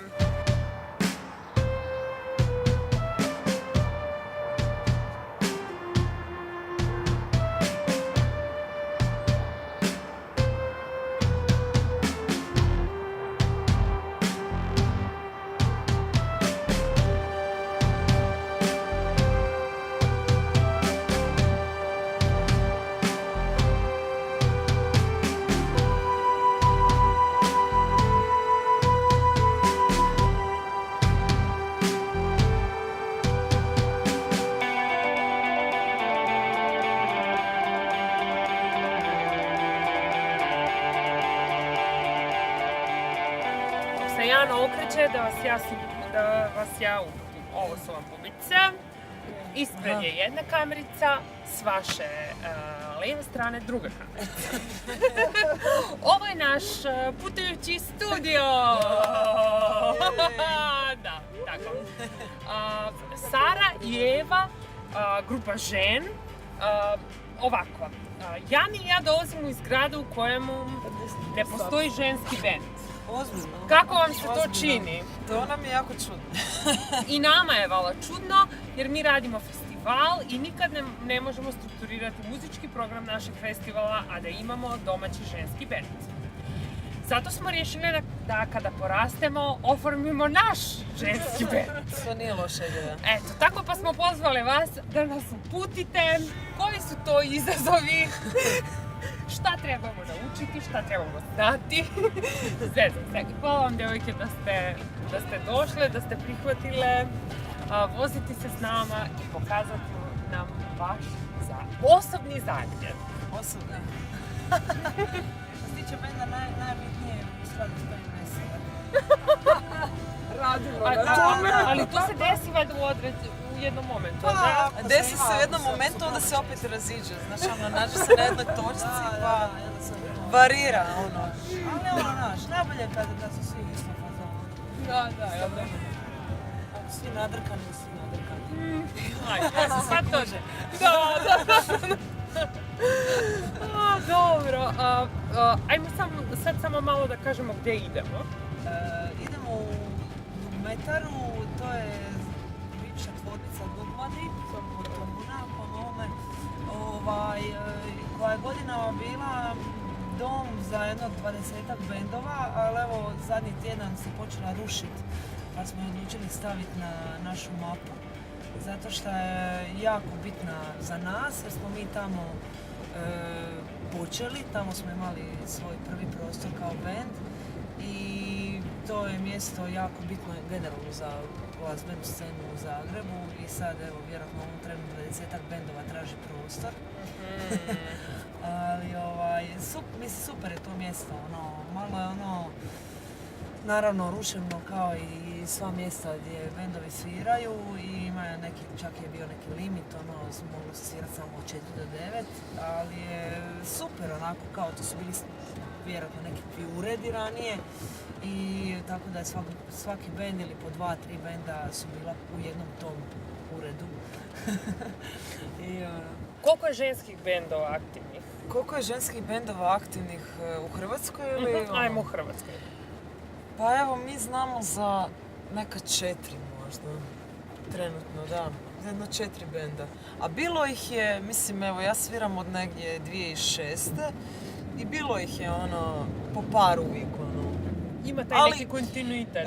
Znaš koji je problem? Problem je što većina tih bendova se vrlo brzo raspala ili se, nešto se jednostavno desilo. Uglavnom se desilo dosta često da bude jedna glazbenica od tih svih osoba, bude jedna glazbenica koja stvarno želi nešto raditi i onda na kraju ona jadna bude primorana da svira sa bilo kim, to jest ne uspije joj taj plan da ima svoj ženski bend. Pa onda ona uđe u neke druge bendove. Da, a recimo Punčke su dosta dobar primjer koji se održao one su isto krenule kad sam ja počela svirat, one su bile jako mlade tad. Mislim, ja sam bila mlada, ali one su bile tinejdžeri. Jeste, one su svirale na našem zadnjem festivalu izdanju, izvini što sam te prekinula. I kad god ja njih vidim, kad im slušam muziku, zamišljam Bog zna kakve žene. I onda kad ih vidim da su to mlade klinke, gdje su pokupili ovaj izraz, da, nevjerovatno. Je, one su jako dugo na sceni, mislim jako dugo, tipa ja mislim od 2008. sigurno, možda i nešto prije. Tamo smo došli kad se vrlo, iza policije. Jer smo da... Aha! Ne, sme pominjali na crveno imalo policija. Da. Jako! Što je bilo? Naranđasto! Malo punk. Otpor. Norme i pravila. Uglavnom, što sam ja htjela reći, da postoji puno nekih zapreka ako želiš imati neki ženski bend. Ako ti je to namjera, onda stvarno se moraš krvnički, sam sa sobom. Moraš biti mazohist zapravo.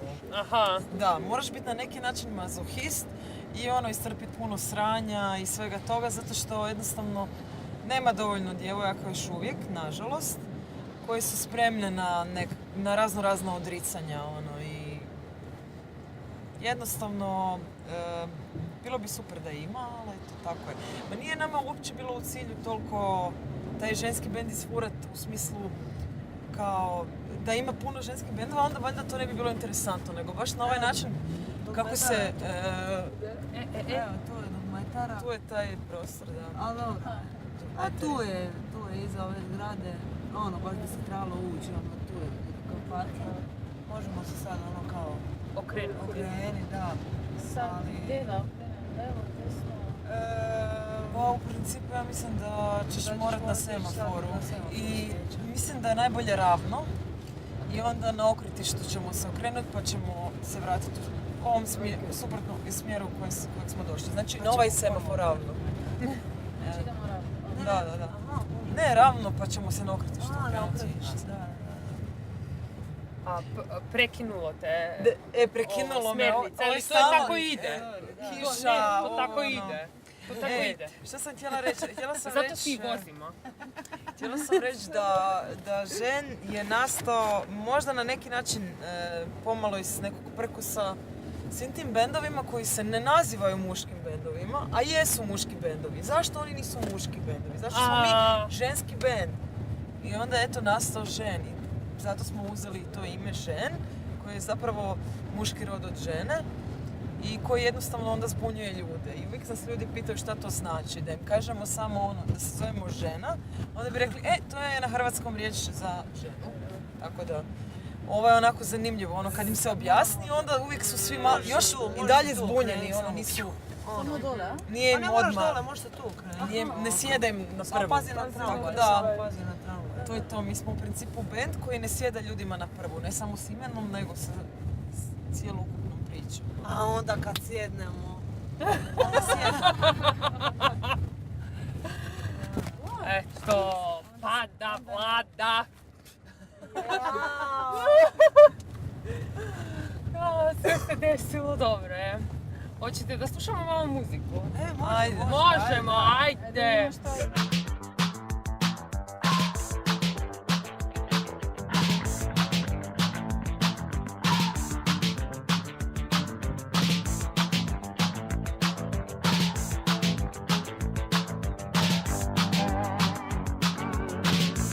Treba da ti kaže ne želim da ja viđam više te. Nemoj reći da to davno nisi znala, jer ti nisi više moja mala. Sad kad vidim da i ti to znaš, možeš mirno s drugim da hodaš. Dugo ti si meni bila sve, ako snažno samo voleo ja sam te. Sve sam video u 1000 boja, ali ti mala nisi više moja. Šta je bilo nekad bilo je, znaj da u mom srcu više nema te. Hoćemo lepo vreme, znači hoćemo iste stvari, hoćemo lepe stvari, plavo nebo, sunce opet sja, bistra reka, cveće puno mirisa, tihi zvuci šapa tvojih usana, žele znati gde se skrivam ja. Crno nebo puno oblaka, kišne kapi preko tvoga obraza. Aj, noći lude, noći prekrasne, hajmo svi u disko klubove. Divni zvuci stalno kosu nam dižu, ritam uvek beži, al ga noge stižu.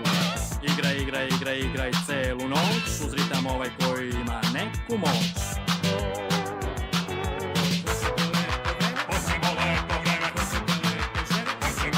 Znači hoćemo iste stvari, hoćemo lepe stvari, ali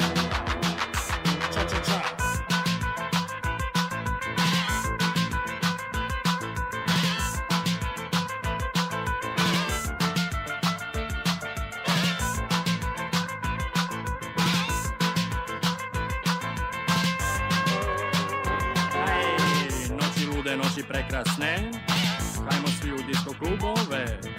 Divni zvuci stalno kosu nam dižu, ritam uvek beži, al ga noge stižu. Igraj celu noć, uz ritam ovaj koji ima neku moć.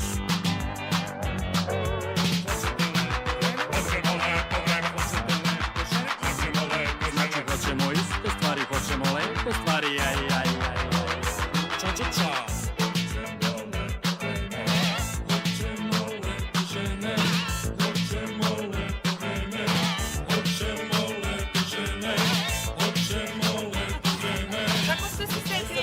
Možda. Zato što je to odlična pjesma za Božić. Čak smo s jednim projektom koji... A ne mogu reći da... A trenutno nije aktivan, a nije isto nikad je... ni bio aktivan, ali je eto... Kao, zapravo, to je kao neka vrsta utopije.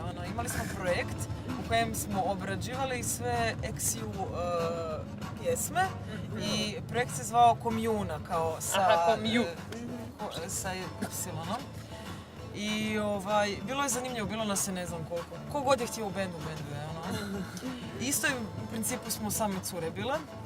Mislim, to stvarno nije namjerno, to je baš ispalo tako jer smo se družili pa zajebancija, Komjuna, zato što smo svi hengali kod Ivone u stanu. I onda se tamo ta ekipa našla nekako i pokrenula se ti priča, ajmo nešto svirat, ajmo bla bla. I tako smo jednostavno imali neke probe i napravili neke obrade pjesama. Imali smo obradu od EKV-a, kako se zove, kao da je bilo nekad, od EKV-a kao da je bilo nekad, video Sex Ana, imali smo ovu možda od Lakih pingvina. Sad I uglavnom smo imali te obrade, ono Pa to je super!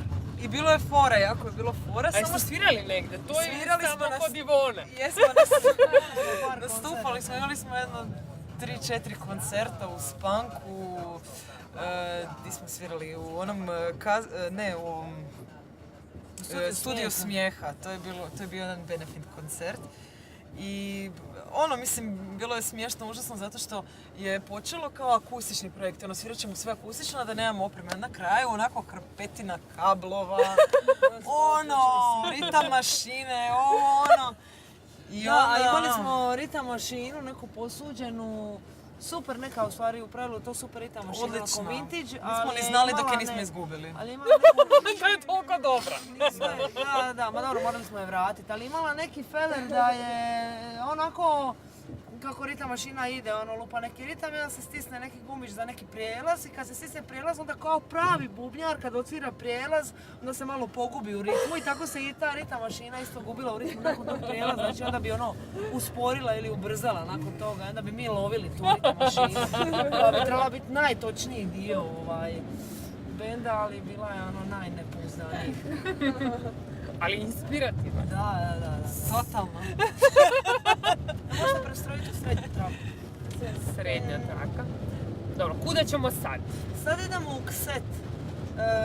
To je klub studenata elektrotehnike. Lijevo idemo. Nebitan naziv. Ili idemo lijevo sad ili... Lijevo. Ne, još ne. Na sljedećem. Ne, može. Ali ovdje ćemo ući u Koturašku. Ja mi za tramu, ali A ne tamo možemo. ćemo ući kod Fera.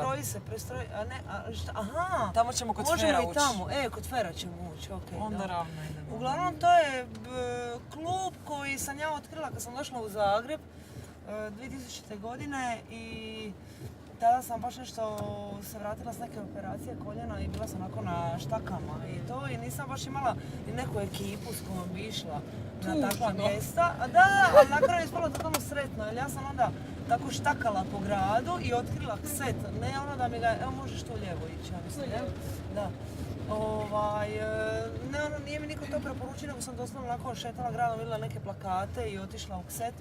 I to je završilo tako da sam kao tipa 2-3 godine tamo visila onako bar 3-4 puta tjedno jer su bili odlični koncerti i nisam uopće ciljala na neke bendove koje znam, nego bi vidjela malo onih opis benda i onda bi otišla na koncert i kroz taj klub sam ja onako dosta upoznala raznih glazbenih žanrova i scenu i upoznala dosta i nekih prijatelja s kojima sam se kasnije nastavila družiti i ne znam, meni je to taj klub mi je dosta obilježio te studentske dane, tako da mi je onako baš drag.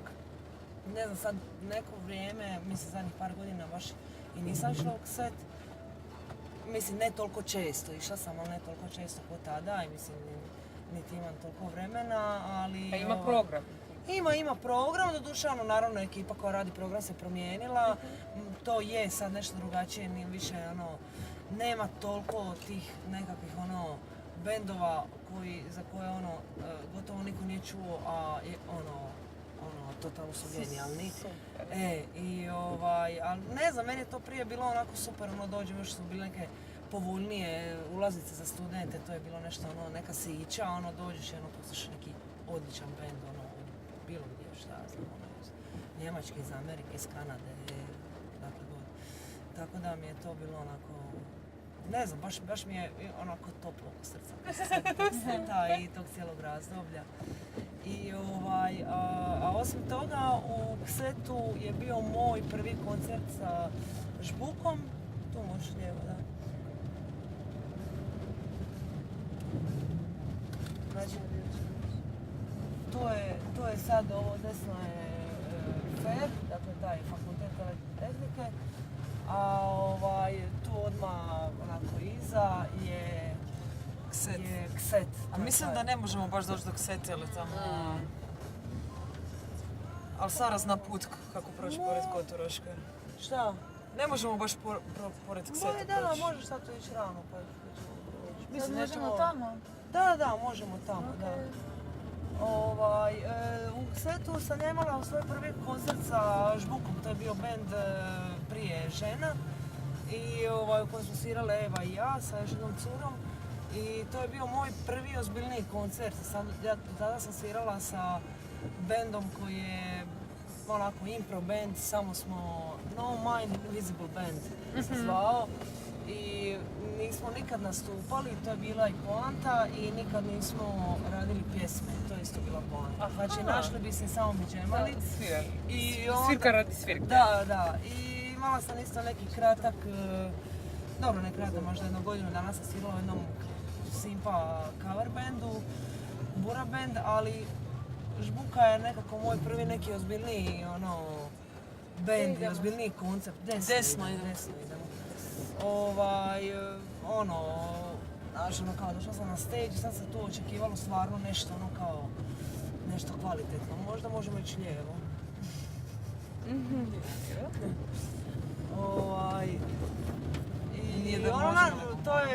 Dobila sam poziv od Eve tjedan dana prije nego što se dešavao taj koncert.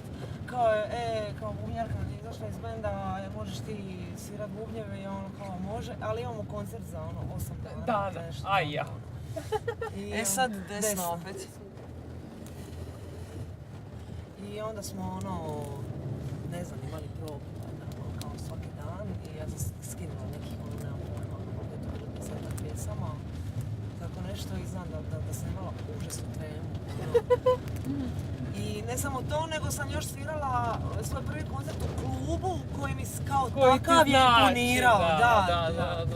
Ali onda smo nakon toga još imali nekoliko koncerata i sa ženi i tako koji su meni bili manje stresni i zasigurno kvalitetniji. Tako da sam razvila tu i tremu i tu famu. Ali da. Ali ostao set na intimnoj mapi. Da, definitivno. Sad ćemo ući u Miramarsku, ali još moramo ići pravo. Desno. I onda desno. Desno.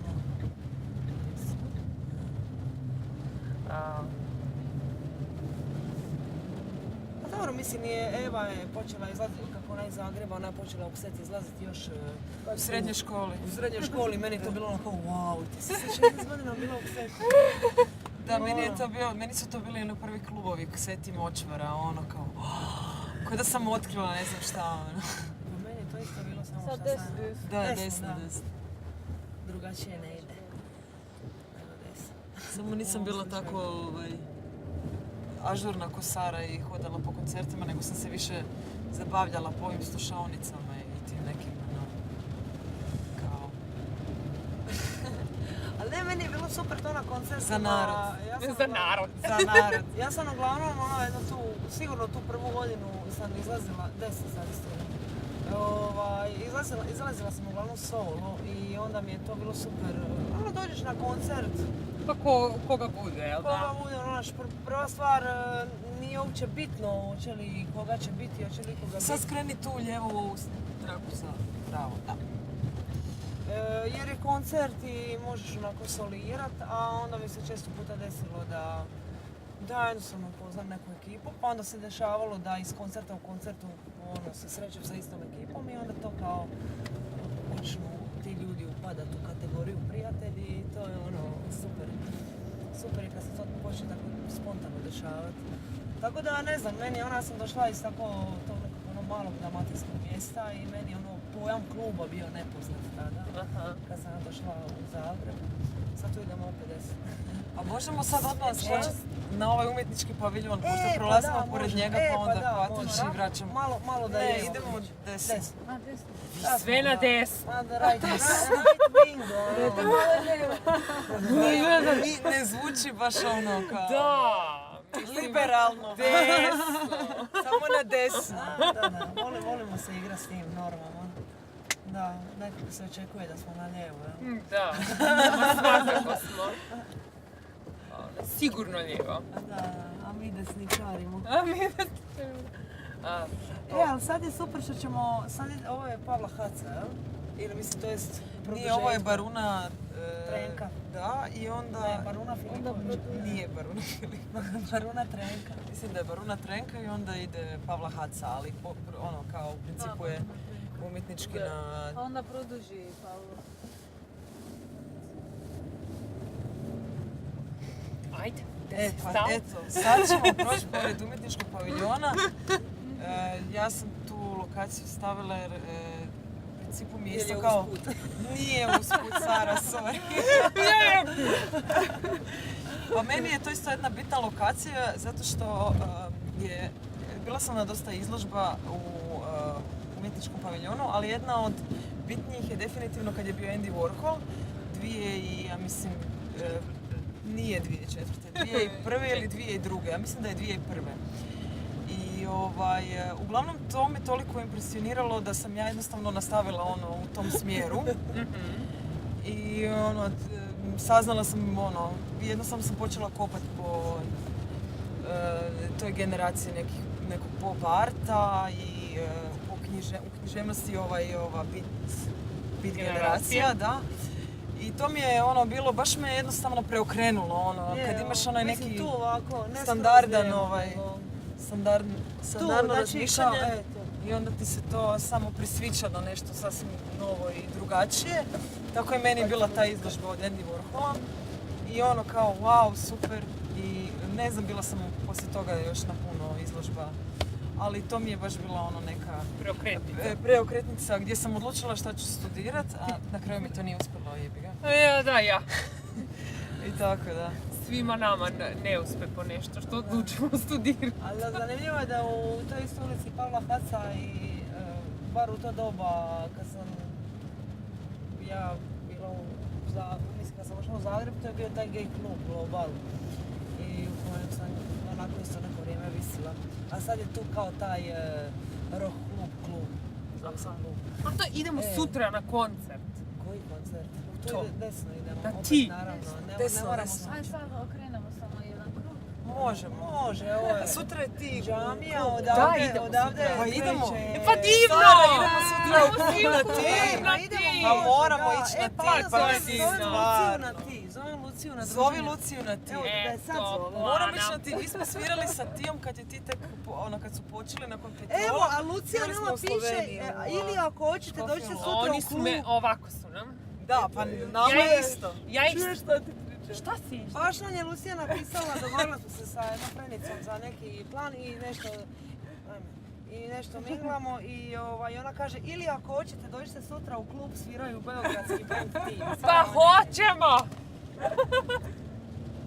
To je to. Idemo svi na ti. Super, idemo na ti. Odlično, ovo ne može biti bolje. Jel da? Da, totalno. Znači desno idemo sada. Da, tu smo. Ajmo još jedan. Pa ja mislim, ovo će nam biti jedno 5. ili 6. krug večeras oko ovog trga. Ali mogli smo čak ovdje, Ja sam prva nam mislila je... da ćemo ovdje desno ili na drugoj. Ne, sad moramo baš. Dobro. Prva nam je gošća rekla, sad ćemo nekoliko kruga okrenuti, mi okrećemo nekoliko krugova, ali to je bilo namjerno, ovo sad je moje desno, a Jana? Da. A dobro, ipak je Jana odvozila od Skopja do Ljubljane. Yes! Moramo je čestitati, to je stvarno podvig. Pa se vraća, pa da. Možda da se prestrojiš Lavica. Ovo druga. Da. Onda lakše ćeš skrenuti desno.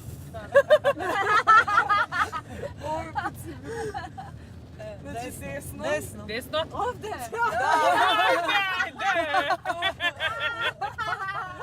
A, to je to.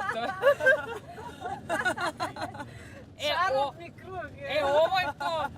Uvek kad nas pitaju o emisiji kao, pa što što komplikujete, dajte da sednemo negdje, prepričamo vam ovo sve, kao šta je ovo sad sa vožnjom. Ovo je.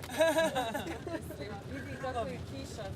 A kiša nas zadesi, da. Pa 3 puta... Bolje da smo u autu ako je kiša sad. Da. Sad ćemo tu lijevo. Ajde!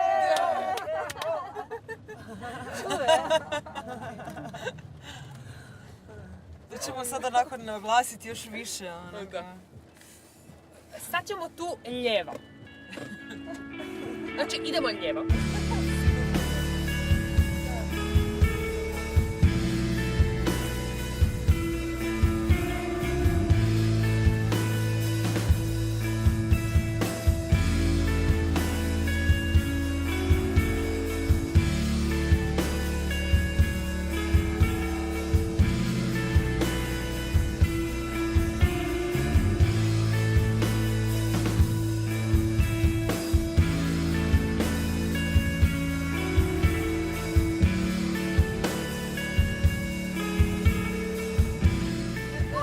Ajde sad iza tramvaja Dobro pa je, ćeš se možeš. spojiti, ono.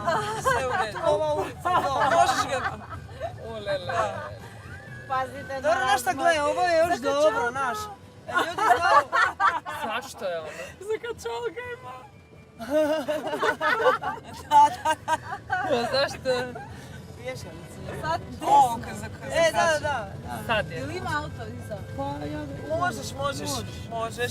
Kvadrić je moja lokacija, Kvadrić je... Živjela sam u domu na Lašćini koji je onako 7 minuta hoda od Kvadrića. Jedno 4-5 godina, 4 godine u stvari. Mislim možemo ravno, tako? Možemo ravno, mislim kad se upali zeleno. I onda sam nakon tog života u studentskom domu još jedno vrijeme živjela u stanu iznajmljenom isto na Kvatriću i tu sam isto visila u nekom kafiću koji meni super zove se Dvorište. I ne znam, taj Kvatrić mi je stvarno super, inače tu bio kao pazar, sad su ga pribacili tu, ali inače baš na ovom trgu je bio pazar, kao voće, povrće, sirevi, i to mi je bilo cvijeće i tako to. Sad su ga uredili, izgleda onako malo sterilno, da, ali je nekako isto mi je drago. Mislim, ja sam sad skoro 15 godina u Zagrebu, ali ako onako kao u domeni Zagreba pričamo o tome odakle sam, onda sam s Kvatrića. Nekako najviše sam tu bila i idemo sljedeće. Možemo se okrenuti tu lijevo, ne tu odmah. Idemo do Medike, da. A do Medike idemo. A šta možemo onda? Ajmo proći oko Kvatrića, možemo proći oko Kvatrića. Idemo odmah opet do Medike, ali ne idemo do ove... Močvare. Močvara nam je sad zadnja, jer na mi kraju tamo nam je. Aha, super, okej. Da se ne moramo. Odlično. A vidi sad ne možemo tu, Ne možemo lijevo, se. jel da? Inače je Kvatrić bio kružni tok, a više nije. A gdje ćemo sad? Pa očito moramo ići ravno, pa Pravo, ćemo se pa- nekako spojiti na... Da, nema veze. Pravo, pa je tamo je kružni tok, pa ćemo se okrenuti i vratiti. Inače je Kvatrić bio u krugu. Da. Eto kako se promijenio grad i tvoja ruta. Da. I McDonald's je tu. Jeste bili u Skoplju? Jesmo. Kada? 2009. da. A vi ste pre svog tog sranja bila. Pa vi još imate ili... Koja se sranja nakon? Pa desio nam se jedan veliki projekat koji se zove Skoplje 2014. Evo prođe godine, oni nikako da stanu, da grade, pregrađuju.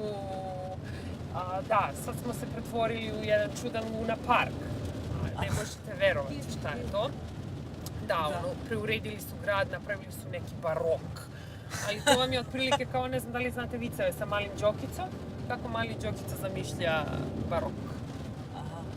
Ne znamo baš. Ali sad samo po ovom kružnom toku se možemo Primjećujem da nas stalno neke vratiti policije vode. Jeste to dogovorili ili... Policije? Pa evo sad je to jedna policija, bila je tamo bila na je Vukovar, stvarno. da, to već treća. A ne? Možemo tu, desno. Možemo i desno, da, po Petrovoj. Ajde onda moja pitanja. Htjela sam vas pitati koliko grad u suštini ima... Stanovnika. Ne! Kako da kažem bre... Vlijanije? Utjecaj. Aha! Koliko grad ima utjecaja na muziku koju sviraš? Koliko je Zagreba u vašoj muzici? Aha, pa sigurno je. Ali najvjerojatnije nesvjesno. Jel da? Da. Koje pjesme? Znači nije, pa nije sigurno u potpunosti svjesno, ali tu živimo i upijamo Pa tu to baš da, vibru. to da. Evo, baš sad stavili smo Petrol, koji inače Ilija iz Dija svira u Petrolu, ne? I ja, kad sam prvi put čula Petrol, to je bio na njihov prvi album, meni je to bilo totalno Beograd, Kad to uključi, meni je to ta atmosfera. I to se toliko osjeti, Sad jesmo li mi atmosfera Zagreba? Da, ja ne znam, ali možda nekome stvarno jesmo. Ja mislim da je... Mislim da to nije namjerno, to jednostavno... jednostavno se to tako desi, Kao kad živiš u nekom stanu, pa onda se u nekom trenu počinješ ponašati u skladu s tim stanom. U skladu sa prostorom. Da, s prostorom. Ja sebe to uvijek pitam, kad, ne znam, u nekoj perspektivi od 10 godina ili 15 ili 20, kad budem imala svoju djecu i kad se okrenu i pitaju me kao dajte nešto od te vaše muzike, kao šta bi im dala. I onda kad razmišljam, to su neki bendovi s kojima si družim privatno, koji baš mi obeležavaju cijelo jedno razdoblje, kako rastem u gradu, ljude koji upoznaju sve. Tako da, ako mene danas pitate kako zvuči Skoplje, ja ću vam reći da Skoplje zvuči onako kako zvuči muzika Bernes Propagande, The John. To. Tako da, to je zanimljivo. Razmislite o tome, da. Da, što je najbolje, imali smo priliku ugostiti čak HHH i Bernes Propagandu isto. I svirali smo isto s njima u Močvari prošle godine. Da, super. Tako da, mogu si zamisliti. A ima smisla, stvarno ima smisla. A Skopje sam ja nekako zapamtila kao neki grad koji se nije odlučio u kojem smjeru će. Kako ste vi otišli, poslije toga se odlučio u pogrešno. A šta se gradi? Staklene zgrade ili kakve? Stare zgrade. Stare zgrade se grade. Tu je sve od stiropora i šta drugo? Koji drugi materijal? Aha, stare zgrade se obnavljaju. Ne. Grade se nove zgrade koje izgledaju kao stare. Znači Neo-barok. Post-neo barok. Da zvuči bolje, post-neo barok. Crossover barok. Ili nešto. Da, grozno je. Bit ćete iznenađene. Ali dođite nam. Da. Može, dođemo. Izvinite da vas pitam, idemo sad? Izvinite da vas pitam. Sad idemo u Mediku i onda idemo u Močvar. Ovo nije baš Medika. Aha, pa sad ćemo doći na zeleni val, ne brini sad. Sad ćemo morat malo gore pa dole. Arnold Lane had a strange hobby, collecting clothes, moonshine, washing lime. They suit him fine. On the wall hung a tall mirror, distorted view, see through baby blue. He dug it one lane, it's not the same. Takes two to know.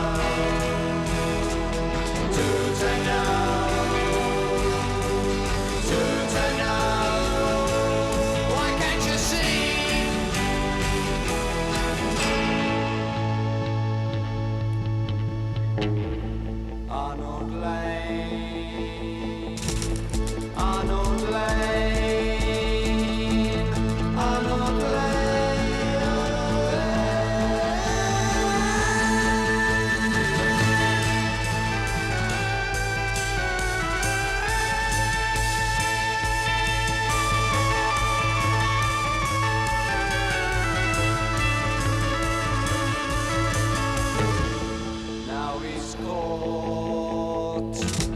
a nasty sort of person. They gave him time, doors bang, chain gang. He hated Arnold Lane. It's not the same. Takes two to know. Two to know. Two to know. Two to know. Why can't you see?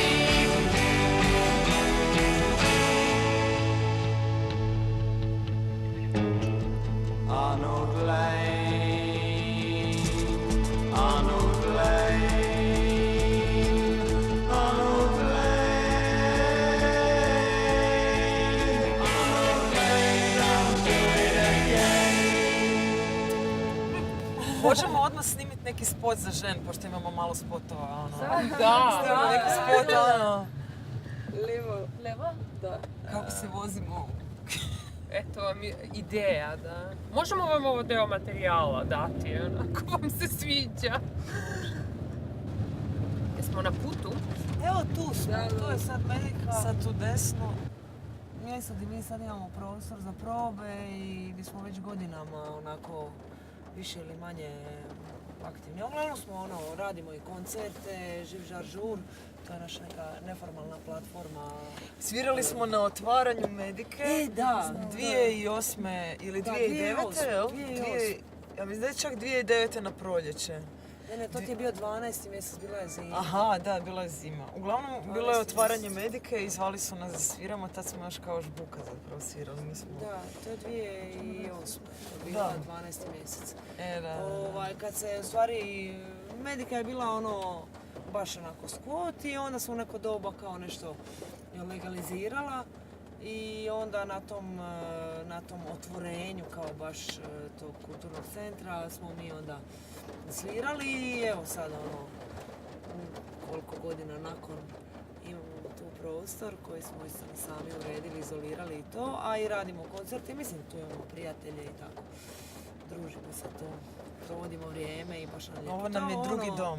Da, Medika je stvarno jedna oaza u Zagrebu, nekakav drugačiji svijet. Nije idealan, daleko od toga, ali definitivno drugačiji i puno pomaknutiji od ovih nekih normi i sistema i svega. Dosta je umjetnika tu, mislim, svih žanrova, ne samo glazbenika, nego još i više ima likovnjaka i video umjetnika, umjetnika svakakve sorte, Ponavlja se Medika, večera smo, mislim, treći put. Medika. Ali desi se, da, ponavlja se, desilo nam se i ranije. Prosto neko se mesto iz različite se perspektive. Skopje je to MKC, mladi kulturni. Da, mladinski I onda smo 4-5 godina smo radili isto LGBT party, participacija, pa sad Cruiser koji smo sad predali dalje ekipi koja je nastavila raditi taj party. Tako da je Medika, osim što je alternativno mjesto, se nekako iskristalizirala i kao neko queer mjesto, zato što je onda tu na kraju i prostor ima i Zagreb Pride i Transaid, koje su dvije queer udruge i tu se događaju sva događanja, mislim ne sva, ali neka događanja koje te udruge organiziraju i tako.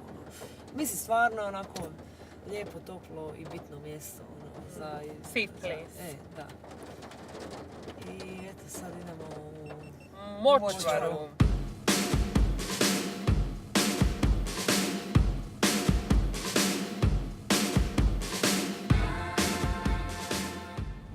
Imali smo divno večer kroz Zagreb, vozili smo se sa divnim ljudima. Hvala Vox što ste bile dovoljno ljude da nas pozovete i da učestvujete u cijeloj ovoj frci oko organizacije ove vožnje.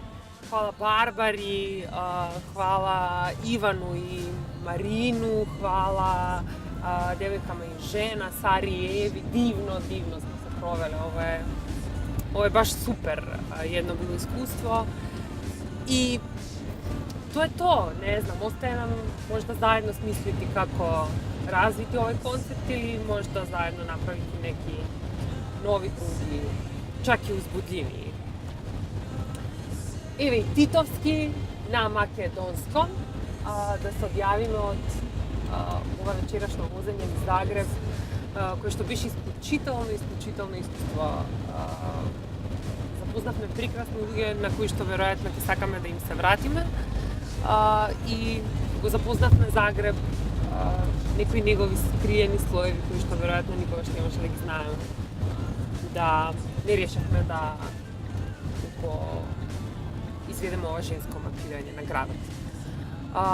Последното слушање од нашето студио на 4 тркала ја поздравуваат Јана, сектор Мапа, друга Јана, сектор Волан и Кика. Чао од Загреб!